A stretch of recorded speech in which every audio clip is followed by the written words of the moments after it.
Welcome to part 6 of Blaster Master 02. We're still not done with Kanna yet. Let's see what she wants. Hey now, have you seriously not found it yet? I'm sorry, miss, but... we already found that fruit you wanted. Are you looking for something else now? Oh, good day, Jason. You are correct. Miss Kanna wishes to obtain a plant known as the Nusae Herb. It is an extremely rare specimen. I fear it may no longer exist on this planet. We totally found some before, but I bet it blasted off from here. Like, boom! That stuff is super fast. The plant blasted off? Into space? It's just something that happens on this strange planet, I'm afraid. Oh, really? By my calculations, it blasted off to Area A, most likely towards the planet Flosante. We would find it ourselves, but Kanna has already put down roots here. I can't just leave. Like, emotionally, I mean. A new Nusae Herb, huh? She might be making more medicine for Eve. We can get it for you. We'll start our search on planet Flosante. For realsies? Thanks, see ya! Fetch quest time. This fetch quest we don't have to go too far for. Oh, yes we do. We're going back to Area A. Just like Gunbay's quest for coins earlier, Kanna's grocery trip for the new Nusae Herb also counts towards getting the good ending in Blaster Master 02. You want the good ending of this game. Getting the bad ending is kind of like getting the bad ending in Sonic the Hedgehog 2 on Game Gear, except way worse. And sadder. And depressing. So don't get the bad ending just yet. I'll show you those another time. But for right now, we're searching Flosante for that new Nusae Herb, or whatever the fuck it was called. The fruit is going to be in an area that was blocked off when we first came here in part 1. But now that I have the Drill Smasher, we can just access there. You also need to use Burn Spark if you want to get across the rapids anytime soon. Trust me, it takes a long ass time if you don't use Burn Spark here. There we go, now we're making rapid progress. The Burn Spark is definitely one of my favorite sub-weapons in the entire series. It's either that or the Impact Wave. Now come to think about it, the Impact Wave I like more because not only does it do massive damage, but it's a giant wall surrounding Sophia, so anything that comes near it just gets instantly destroyed. With that being said, I already just picked up the new Nusae Herb. It was hiding in the background, kind of. It was there, trust me, and I picked it up. So let's take this back to Kanna, shall we? One jump cut later, even though it was probably like 1 minute and 30 seconds of footage I cut out, but still. Didn't want anybody to click off the video now, do I? We found the new Nusae Herb. Awesome! Seriously awesome, Jason. That's totally it. Wait just a second. Yakopu, here boy. Cute. Kanna took the herb I gave her and stuck it, squish, right into her own head. So, Yakopu, how do I look? Totally fabulous, right? Ayo! Okay. That's it? Yeah. A lady must follow the dress code to the best of her ability. Oh, were you, like, hoping for a little something something? Oh, you dirty scoundrel. Well, I guess a little something couldn't hurt.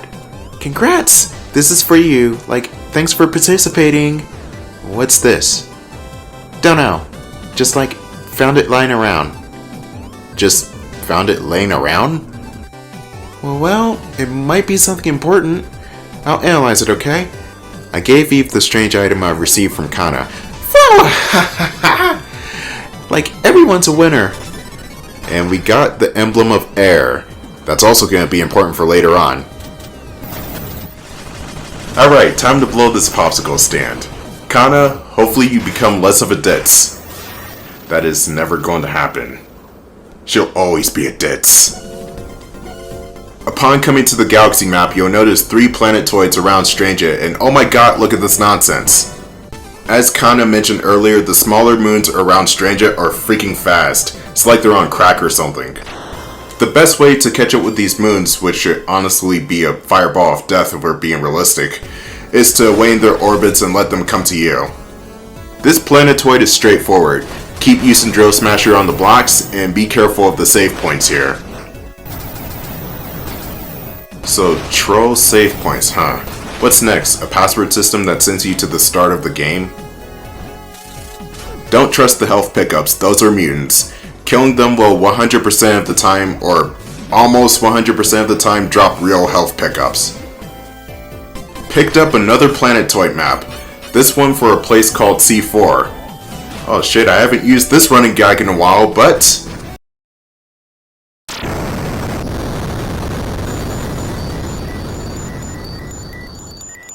that means we have to go back to Area C, the sector with the spaceship L229. And I also noticed that I did Area E, which is Stranger, before I did Area D, so the events in the story may be a bit out of order, but then again, the story in this game is a bit more non-linear than the first Zero game. But also, this game's story is as simple as save your girlfriend from this illness, until we get to the end where things go completely off the rails. What do I mean by that exactly? Well, this game tries to connect with the older games in the franchise, and it works to a point, but if you hadn't played those older games, you probably wouldn't know what the hell is going on. And also, if you thought that Blaster Master couldn't get any more anime, it does. And while we're on that subject, how about a Blaster Master animated series or something? Kind of like Castlevania, except nowhere near as dark or bloody, because that'll be weird to this source material. Skeleton boss? No, this one is different. Jason, I'm picking up a signal. It's the access key. Then, this must be the mutant Kanna and Kimwood told us about.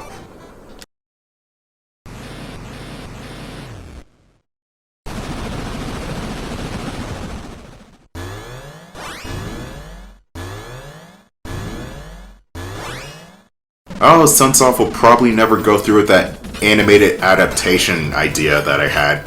Series is not popular enough. There are only 4 good games in the whole entire franchise. Server Boss, they're kinda tricky on the first fight. Not only do they hit like tanks, but their attacks are also hard to avoid. The blue glowing spark balls that they spit out will eventually start to chase you around the arena. Server Boss will also shoot out these fireballs that will spread across the ground. Hovering or getting close to Server Boss will help you avoid the damage. And lastly, the most electrifying move in all of... wait a minute, this isn't wrestling. Server Boss shoots out yellow lightning. And the weird thing about the boss's lightning attack is, the beam itself doesn't hurt you, it just bounces you up into the air. It's the impact wave from the beam that damages you. Once you get the boss down to half health, rocks will start to fall from the sky, which is both a good and bad thing. Good in the sense that you can get health back from the rocks, but bad in that you can still get hit by the rocks. Server Boss is probably the hardest fight in the game, but there is a way you can one-shot this guy. With a weapon you don't even have yet. Something tells me that Inti Creates is going to make a running gag out of this boss. Call it a hunch.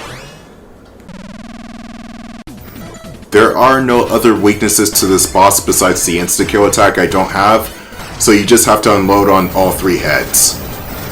That's the best way to fight this mutant. You go all in, and once it starts shooting the blue death balls, you have to start dodging. Those death balls, and I shit you not, they do 3 to 6 health bars of damage. It hurts. The good thing about fighting a 3-headed dragon type of mutant is, sooner or later, one or both of those heads are coming off, making the fight a little bit easier, but you still gotta keep in mind the damage output on this thing. Good thing they don't regrow their heads, because last time I checked, if I'm not mistaken, this thing was called a Server Boss, not a Hydra Boss. Here's the lightning attack I was talking about earlier. Touching the beam itself doesn't do anything, but touching the circle part of the beam hurts you. I don't know how that makes sense. Once the Server Boss is on its final head, that's when all 3 of the attack patterns become one giant attack pattern.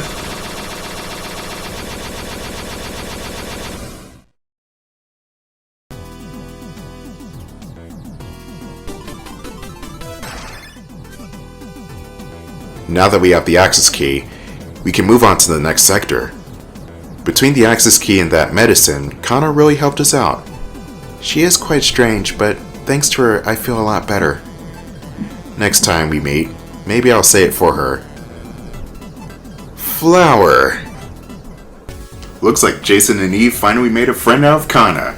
Kinda strange, but then again, there is that one oddball in the friend group.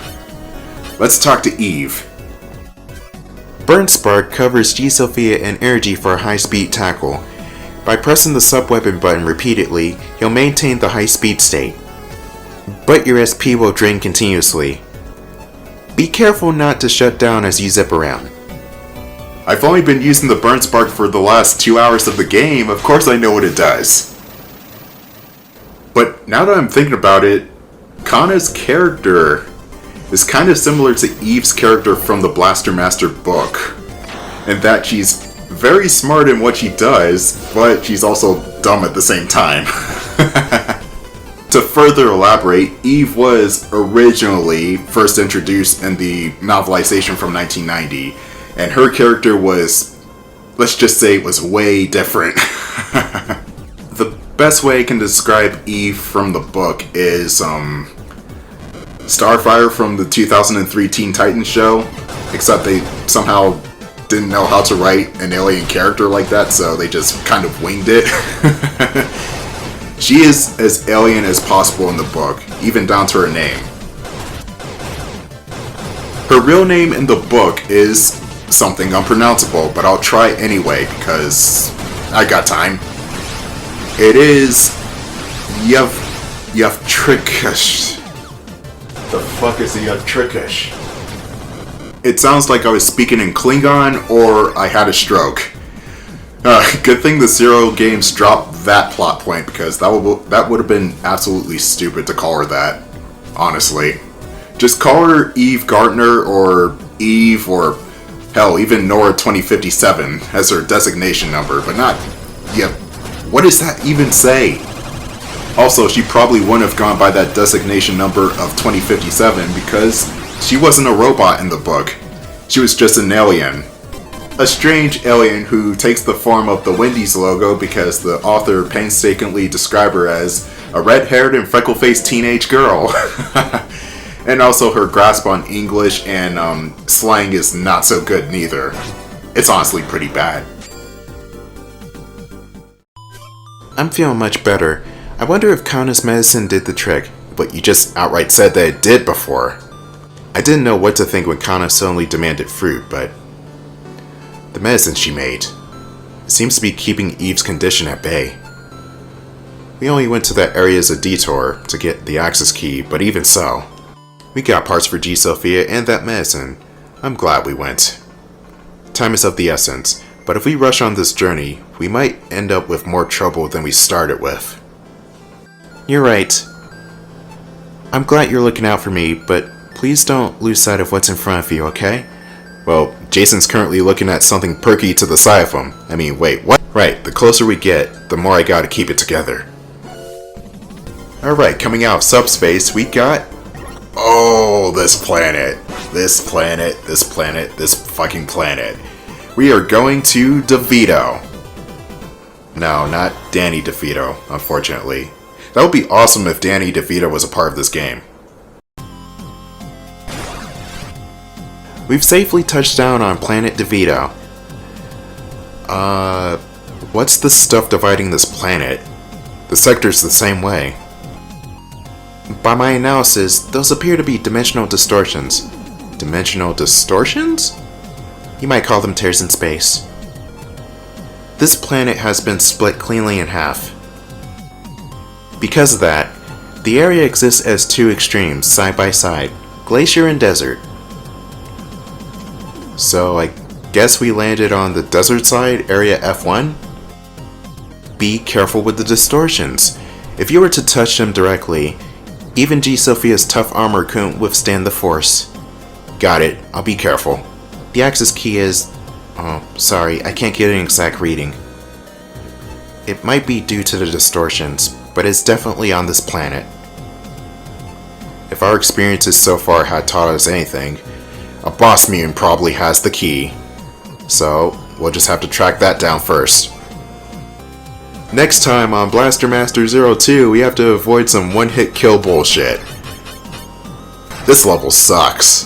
This level really sucks.